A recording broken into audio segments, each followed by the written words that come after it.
இது ஃபர்ஸ்ட் மலேசியாவின் செய்திகள் உங்களுக்காக.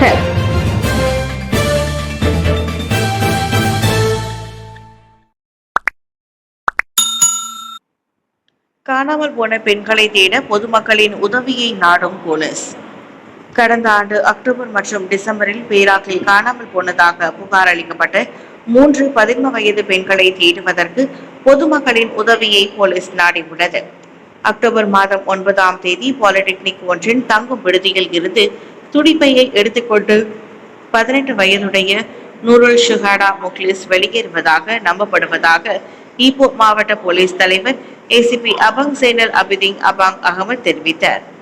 அதே வேளையில் கடந்த ஆண்டு டிசம்பர் 25ஆம் தேதி ஈப்போ ஜாலான் தாசிக் இடைநிலை பள்ளியை சேர்ந்த 16 வயதுடைய கே அஸ்வினியா காணாமல் போனதாக புகார் அளிக்கப்பட்டுள்ளது. மேலும் டிசம்பர் 24ஆம் தேதி UNHCR எனப்படும் அகதிகளுக்கான ஐக்கிய நாடுகள் சபை ஆணையத்தின் அட்டையை கொண்டிருக்கும் 16 வயதுடைய ஷோமினா என்று அடையாளம் காணக்கூடிய பெண் காணாமல் போயுள்ளார். இதனிடையே இச்சம்பவம் குறித்து தகவல் தெரிந்த பொதுமக்கள் திரையில் காணும் உதவி விசாரணை அதிகாரிகள் அல்லது அப்பகுதியில் உள்ள போலீஸ் நிலையங்களை தொடர்பு கொள்ளலாம். 2024 ஆசிய கிண்ணம் கைப்பற்றியது வியட்நாம். 2024 ஆசிய கிண்ண காற்பந்து போட்டியில் வெற்றியாளர் கிண்ணத்தை 3ஆம் முறையாக வியட்நாம் கைப்பற்றியது. நடைபெற்ற 2ஆம் சுற்று இறுதி ஆட்டத்தில் 5-3 என்ற மொத்த கோல்களின் எண்ணிக்கையில் நடப்பு வெற்றியாளரான தாய்லாந்தை வீழ்த்தி வியட்நாம் மீண்டும் வெற்றியாளராக உருவெடுத்தது. பாங்காக்கில் உள்ள ராஜமங்களா அரங்கில் நடைபெற்ற 2ஆம் சுற்று இறுதி ஆட்டத்தில் வியட்நாம் தாய்லாந்தை கடும் சவாலுடன் எதிர்கொண்டது.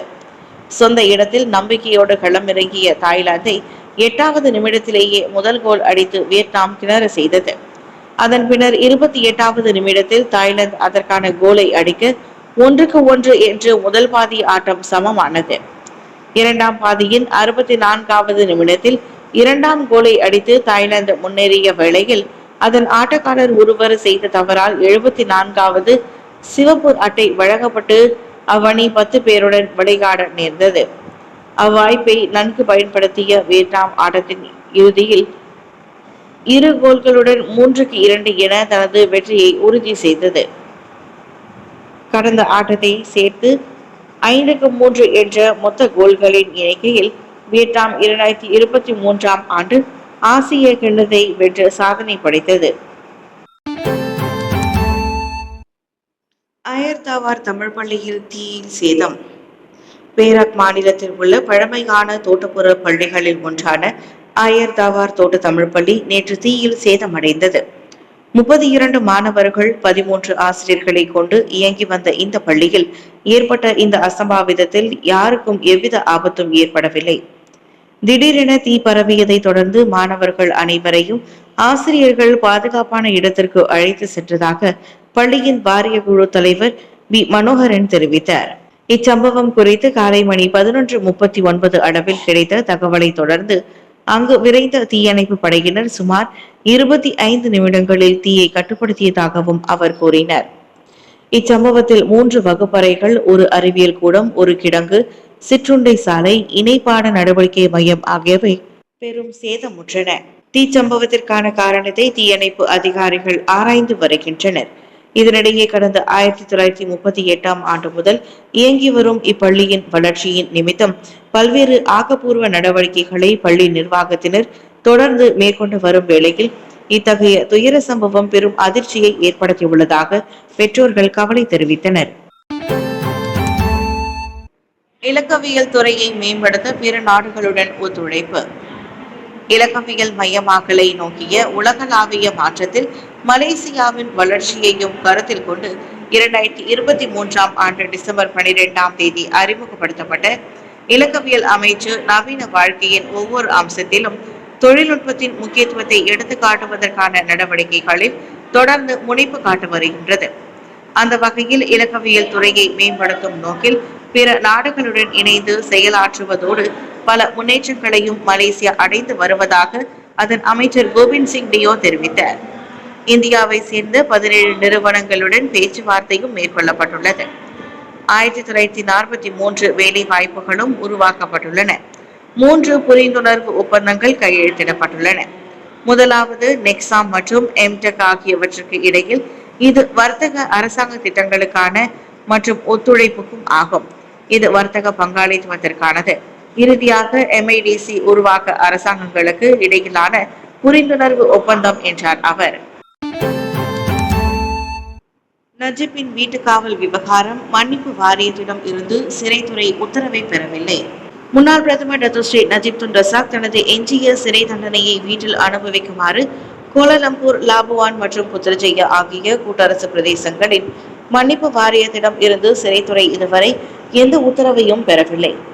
2024ஆம் ஆண்டு ஜனவரி 29ஆம் தேதி முடிவு செய்யப்பட்ட சம்பந்தப்பட்ட வாரியத்தின் கூட்ட முடிவை மேற்கொள்வதற்கான கூட்ட விவரங்கள் மற்றும் உத்தரவை மட்டுமே சிறைத்துறை கடந்த ஆண்டில் பிப்ரவரி 2ஆம் தேதி பெற்றதாக உள்துறை அமைச்சர் டத்தோஸ்ரீ சைஃபுடின் அசதியோன் இஸ்மாயில் கூறினார். 16வது மாட்சிமை தங்கிய மாமன்னர் அல் சுல்தான் அப்துல்லா ரியாதுடன் அல் முஸ்தபா பிலாஷா கையெழுத்திட்ட மற்றும் கூட்டரசு பிரதேசத்திற்கான பிரதமர் துறை அமைச்சர் டாக்டர் சலிஹா முஸ்தபா ஆகியோர் பார்வையிட்ட உத்தரவில் டத்தோஸ்ரீ நஜிப்பின் சிறை தண்டனை காலத்தை 2028ஆம் ஆண்டு ஆகஸ்ட் 3ஆம் தேதி வரையும் அபராத தொகையை 5 கோடி வரையும் குறைக்குமாறு மட்டுமே சிறைத்துறைக்கு உத்தரவிடப்பட்டுள்ளதாக டத்தோஸ்ரீ சைஃபுடின் அசதியோன் குறிப்பிட்டார். நேற்று புத்ரஜயாவில் நடைபெற்ற சிறப்பு செய்தியாளர் சந்திப்பில் அவர் அவ்வாறு கூறினார். மாமன்னரின் கூடுதல் ஆணை உயர் நீதிமன்றத்திடம் ஒப்படைக்கப்பட்டது.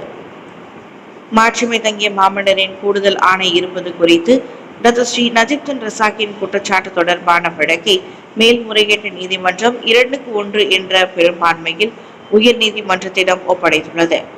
இந்த ஆணை அந்த முன்னாள் பிரதமர் தமது எஞ்சிய 6 ஆண்டுகள் சிறை தண்டனையை வீட்டு காவலில் கழிக்க வழிவகுக்கும். தமது விண்ணப்பத்தை நிராகரித்த உயர்நீதிமன்றத்தின் தீர்ப்பை மாற்றுவதற்கான டத்தோஸ்ரீ நஜிப்பின் மேல்முறையீட்டிற்கு நீதிபதி டத்தோ அல்ஹாரி கமல் ரம்லியும் டத்தோஸ்ரீ முகமது ஃபிரோஸ் ஜஃப்ரேனும் தங்களின் பெரும்பான்மையான முடிவின்படி அனுமதி அளித்துள்ளனர். எனினும் அக்குழுவிற்கு தலைமை ஏற்ற நீதிபதி டத்தோ அசிசா வான் நவாவி ஆகியோர் அதற்கு எதிர்ப்பு தெரிவித்துள்ளதோடு அது மேல்முறையீட்டிற்கான எவ்வித தகுதியும் இல்லை என்றும் குறிப்பிட்டுள்ளனர். அதோடு மாமன்னரின் கூடுதல் ஆணை இருப்பது குறித்து தமது குற்றச்சாட்டிற்கு ஆதரவளிக்கும் வகையிலான கூடுதல் ஆதாரங்களை சமர்ப்பிப்பதற்கான நஜிப்பின் விண்ணப்பத்தையும் அவர் நிராகரித்தார். ஆனால் அல்ஹாரியும் முகமது ஃபிரோஸும் அந்த விண்ணப்பத்திற்கு அனுமதி அளித்தனர். கடுமையான பனி புயலை எதிர்கொண்டிருக்கும் அமெரிக்கா கடந்த 13 ஆண்டுகளில் இல்லாத அளவுக்கு கடுமையான பனி புயலை எதிர்கொண்டிருக்கிறது. இந்த மிகப்பெரிய குளிர்கால புயலால் 7 கோடிக்கும் மேற்பட்ட அமெரிக்க மக்கள் பாதிப்படையக்கூடும் என்று எதிர்பார்க்கப்படுகிறது. மத்திய அமெரிக்காவில் தொடங்கிய இப்பனி புயல் அடுத்த சில நாட்களில் கிழக்கை நோக்கி நகரும் என்று அந்நாட்டின் வானிலை ஆய்வு மையம் குறிப்பிட்டுள்ளது. 2011ஆம் ஆண்டிற்கு பிறகு இந்த மிக மோசமான பனிப்பொழிவு மற்றும் குளிரான வெப்பநிலை நிலவக்கூடும் என்பதால் அமெரிக்காவின் 30 மாகாணங்களுக்கு எச்சரிக்கை விடுக்கப்பட்டுள்ளது. Kentucky, Virginia, Kansas, அர்கனாஸ், Don Musiri ஆகிய மாகாணங்களில் அவசர நிலை அறிவிக்கப்பட்டுள்ளது. வாஷிங்டன், பால்டிமோர், பிலடெல்பியா போன்ற நகரங்கள் ஞாயிறு தொடங்கி பனிக்கட்டிகளால் சூழப்பட்டுள்ளன. சாலைகளில் நிலைமைகள் ஏற்கனவே மோசமடைந்துள்ள நிலையில் பனிப்பொழிவு மற்றும் மோசமான வானிலை காரணமாக சில விபத்துகளும் நிகழ்ந்துள்ளன. அதோடு இப்புயல் கிழக்கு நோக்கி நகரும் போது எனினும் மிக குறைவாக வெப்பநிலையை அமெரிக்க மக்கள் எதிர்கொள்ள நேரிடும் என்று தெரிவிக்கப்பட்டுள்ளது. பினாங்கில் புதிய பரிமாணத்தில் மலிவு விலை வீடுகள் கட்டப்படும். புகிட் மேகாஜாமில் உள்ள பெர்மதாங் திங்கி பகுதியில் வாங்கும் சக்திக்கு உட்பட்ட மலிவு விலை வீடுகளுக்கான புதிய பிரிவை பினாங்கு மாநிலம் அறிமுகப்படுத்தியுள்ளது.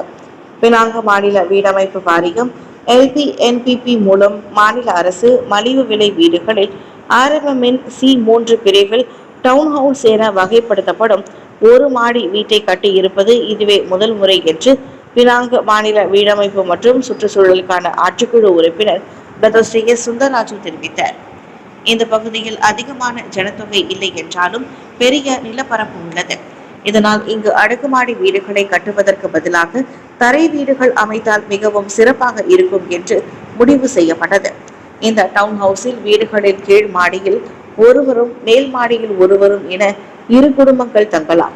இவ்வீடுகள் 2,50,000 ரிங்கெட்டிற்கு விற்கப்படுகிறது. மேலும் மலிவு விலை வீடுகள் என்றில்லாமல் இத்திட்டத்திற்கு புதிய பெயரிடும் முயற்சியும் முன்னெடுக்கப்படும் என்று கூறிய அவர், இம்மாத இறுதிக்குள் அதற்கான அறிவிப்பும் அதிகாரப்பூர்வமாக செய்யப்படும் என்றார். நேற்று பெர்மதாங் திங்கியில் நடைபெற்ற ஆரம்ப வீடுகளுக்கான அடிக்கல் நாட்டு விழாவில் கலந்து கொண்ட பின்னர் செய்தியாளர்களிடம் அவர் அவ்வாறு கூறினார்.